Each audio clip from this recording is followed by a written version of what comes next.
The National Assembly, through the House Committee on Treaties, Protocol and Agreement of the 10th Assembly, in collaboration with the Africa Development Studies Center (ADSC), facilitated a 5-day national capacity building workshop on treaties, agreements and protocols for federal ministries, departments and agencies, with the theme Enhancing Institutional Capacity for Effective Treaty Negotiation, Implementation and Oversight in Nigeria. Chairman of the House Committee, Honorable Barrister Rabiu Yusuf, highlighted the importance of strengthening the skills of key government officials in treaty processes. Actually, I think there is no point for me to deliver my remark at this time because I'm very much aware that my remarks have been delivered yesterday in distinction. So in other words, I will just say I really sincerely appreciate your presence in this program. And I believe it will go far in helping the system, stimulating the system, and work for the Nigerian progress.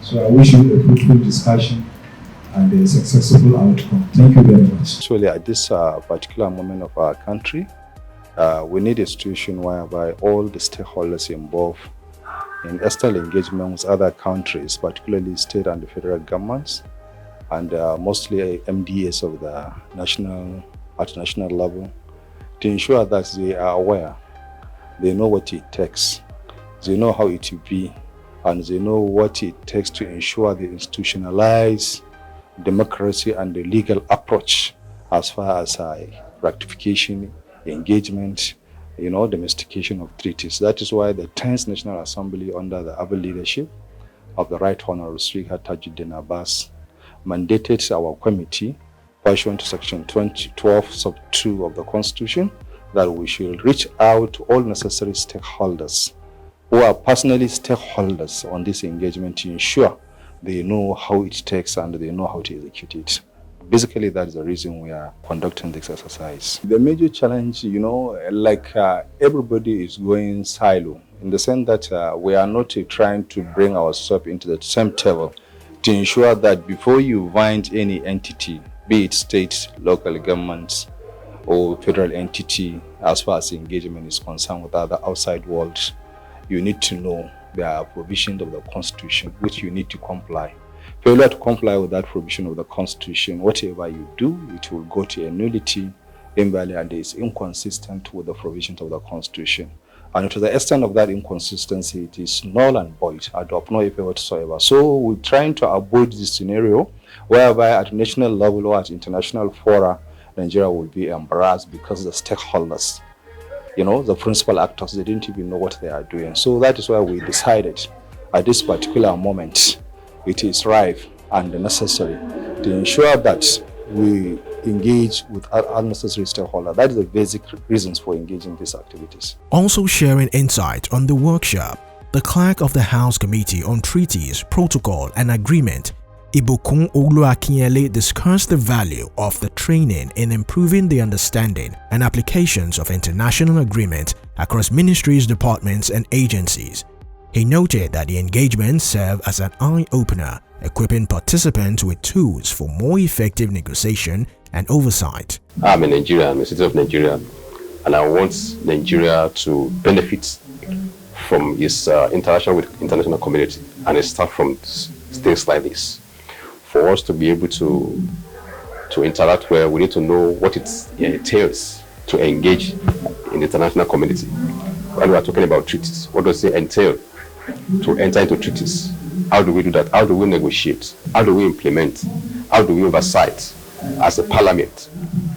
So it is my duty as a clerk of the committee to advise the chairman and the committee members on how to go on all these issues.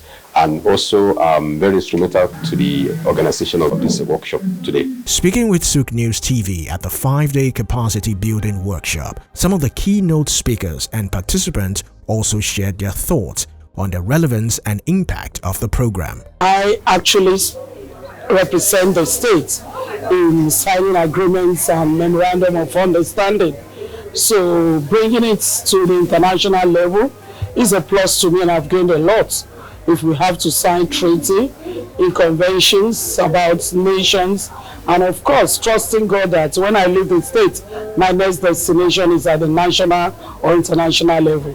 So I've learned a lot here, so that when I have to represent the nation in signing of treaty, I know what to look out for.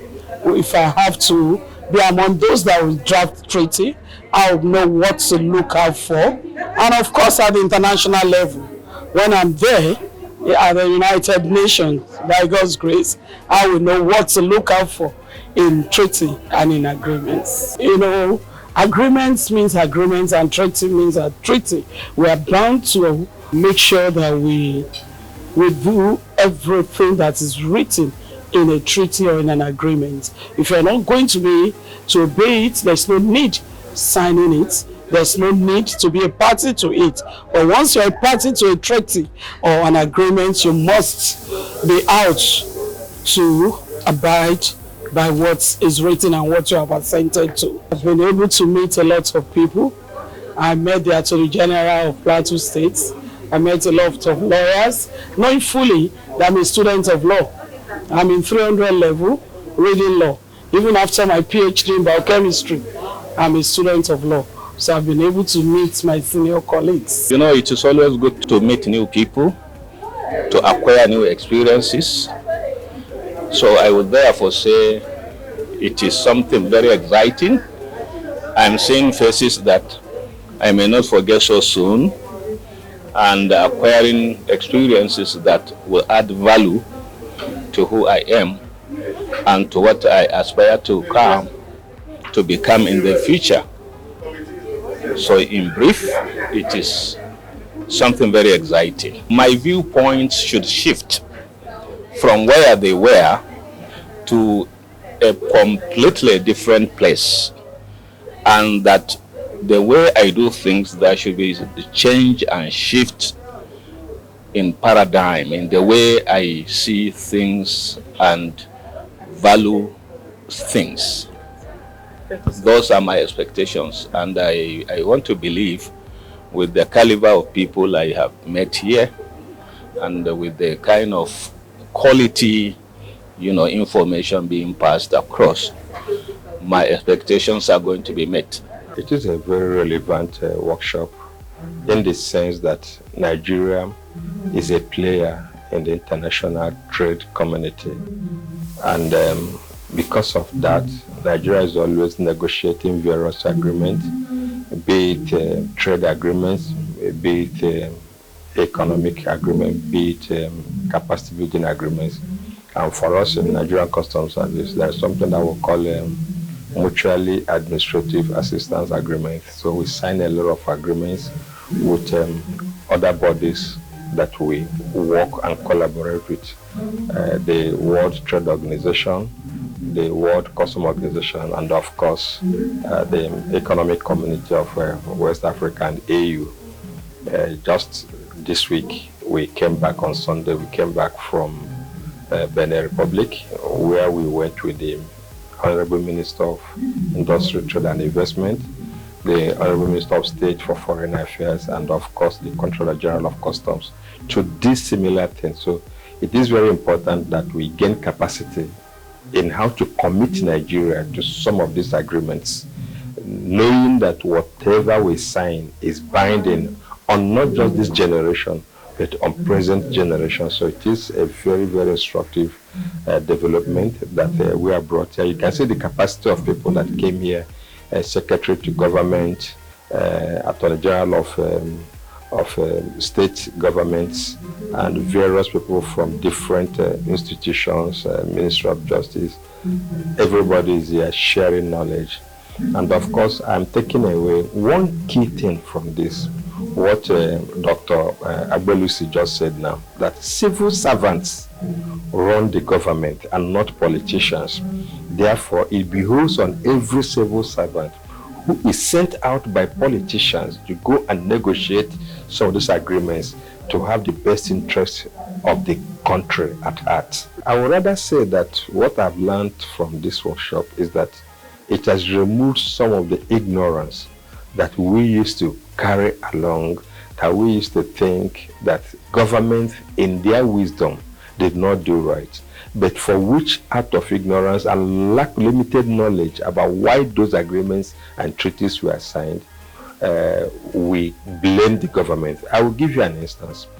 We just discussed the issue of Bakassi here and how Nigeria came to be where they are. And one of the lecturers told us that Nigeria would have lost in some other ways if we had decided to use force and decide not to obey that ICJ, International Court of Justice decision on Bakassi. And it kind of opened my own eyes, because ordinarily, as somebody ignorant of what that decision was all about, I would have said, oh, Nigeria should have just insisted on keeping Bakassi, for instance. But we have been told. Then we also learned about the PID judgment, for which Nigeria, by the grace of some of the wisdom of the judges that reviewed that case, also managed to escape from the initial decision that was taken.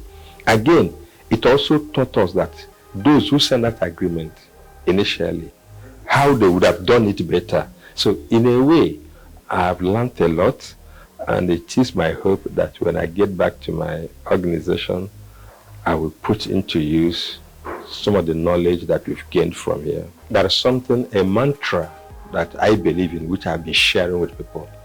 I've always said that regulatory responsibilities by government agencies should not criminalize our stakeholders.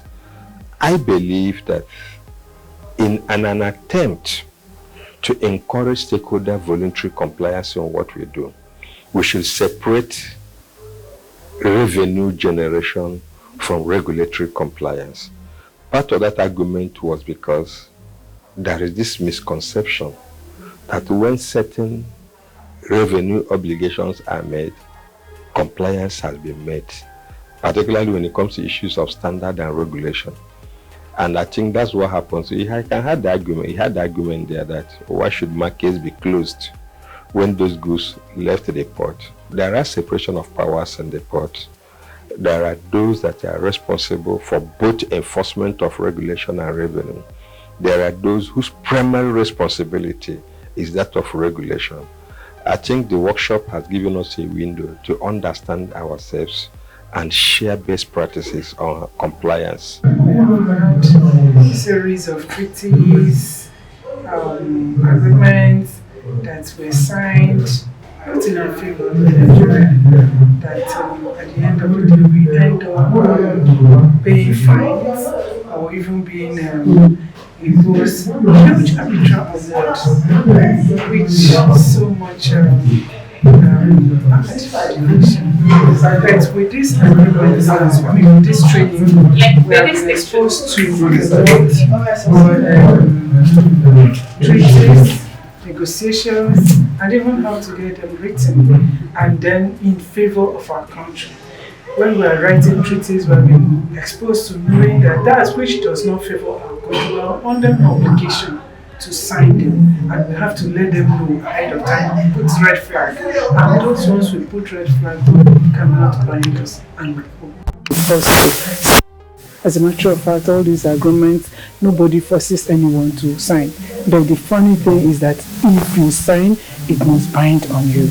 So for us to now get it binding on us, we have been exposed that you must know the nitty-gritty of those treaties before you sign it, knowing that it bind the nation. Treaty means legal agreements entered into between countries and bound by international laws. So the agreement is between sovereign countries. That is when it gets to the level of treaty between sovereign countries, and then regulated by international laws. Certain the foundation is based on reciprocity, mutual consensus, beneficial agreements between member countries.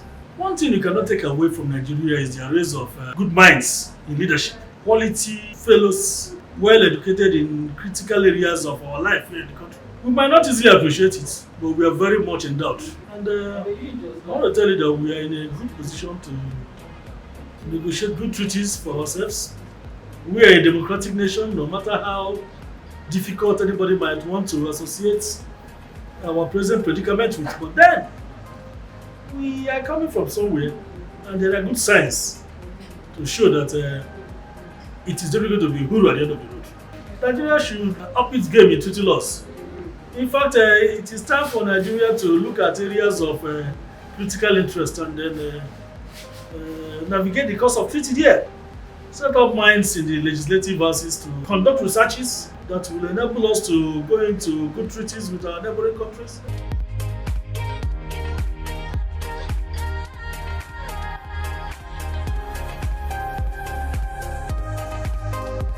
Wrapping up the event, Honorable Yusuf delivered his closing remarks with gratitude, expressing hope that the knowledge gained by participants would reflect positively not only within the ministry's departments and agencies, but also across Nigeria as a whole. As part of the executives which you represent in this occasion, the legislators will not take it lightly if we found any MDA breaching the provision of the Constitution. This is another way to announce the presence of the Committee of Treaties, Protocols and Agreements to all the MDAs, because we observe series of lacuna in observing the provision of the Constitution.